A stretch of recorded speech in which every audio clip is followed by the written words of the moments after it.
எல்லாருக்கும் வணக்கம். ரொம்ப நன்றி. உங்க சிவகாசி மகளை இன்னைக்கு அமைச்சராக்கி சட்டமன்றத்தில் உட்கார வச்சிருக்கீங்க.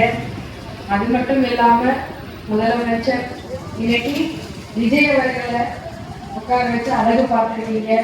அவர் மேல நம்பிக்கை வச்சு எங்களுக்கு இந்த பொறுப்பை கொடுத்துருக்கீங்க. கண்டிப்பாக உங்களுக்கு தேவையான எல்லா விஷயங்களையும் நாங்கள் செஞ்சு தருவோம். இன்னொரு கடமையும் உங்களுக்கு இருக்கு. அது என்ன கடமை உங்களுக்கு தெரியும்.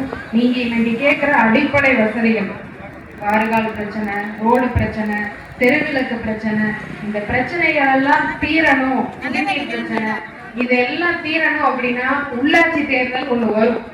உள்ளாட்சி தேர்தலையும் நீங்க மறுபடியும் விசில் அடிச்சா மட்டும்தான் இந்த மாற்றத்தை கொண்டு வர முடியும். சரிங்களா? இன்னும் ஒரு முறை உள்ளாட்சி தேர்தல்ல நீங்க ஒரு முறை விசில் அடிங்க.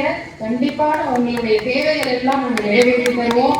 நீங்க பெண்கள் அத்தனை பேரும் கேட்டீங்க டாஸ்மாக் மூடணும் அப்படின்னு சொல்லி. சிவகாசியில 8 டாஸ்மாக், பள்ளிக்கூடங்களுக்கு பக்கத்துல இருக்கிற டாஸ்மாக், கோயில் பக்கத்துல இருக்கிற டாஸ்மாக் எல்லாமே இன்னைக்கு நம்ம முதலமைச்சர் விஜய் அண்ணா உங்களுக்காக, உங்களுடைய அண்ணன் உங்களுக்காக மூடி கொடுத்திருக்காரு.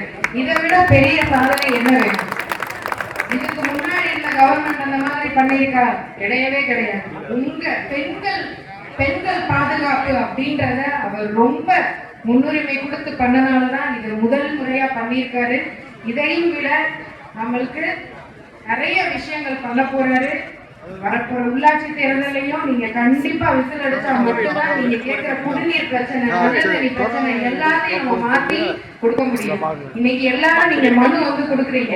400 மனு கிட்ட நம்மளுக்கு இன்னைக்கு எம்எல்ஏ ஆபீஸ் 24 மணி நேரம் திறந்திருக்கு. 7 நாளும் நம்ம அங்க உட்கார்ந்துருக்கோம். 400 மனு வந்திருக்கு. அதுல கிட்டத்தட்ட 89 மனு இப்படிதான் இருக்கு. இதுல 39 மனு நம்ம தீர்த்து கொடுத்துருக்கோம்.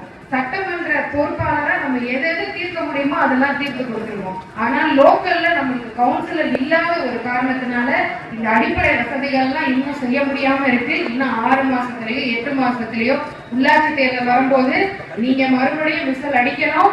நம்ம இந்த மாற்றத்தை இன்னும் தொடர்ந்து பண்ணிட்டே இருக்கோம். நீங்க இன்னைக்கு எல்லா ஆபீஸ்க்கும் போறீங்க. யாராவது லஞ்சம் வாங்குறாங்களா? யாராவது காசு வாங்குறாங்களா? இன்னைக்கு லஞ்சம் இல்லாத ஊழலற்ற ஆட்சிய இன்னைக்கு நம்ம தலைவர் முதலமைச்சர் விஜய் அண்ணா அவர்கள் நமக்கு தந்திருக்காரு. இதை தொடர்ந்து நம்ம கடைபிடிக்கணும்னா உங்க கையில உள்ளாட்சி தேர்தல் இருக்கு. தயவு செஞ்சு மறுபடியும் ஒரு முறை நன்றி.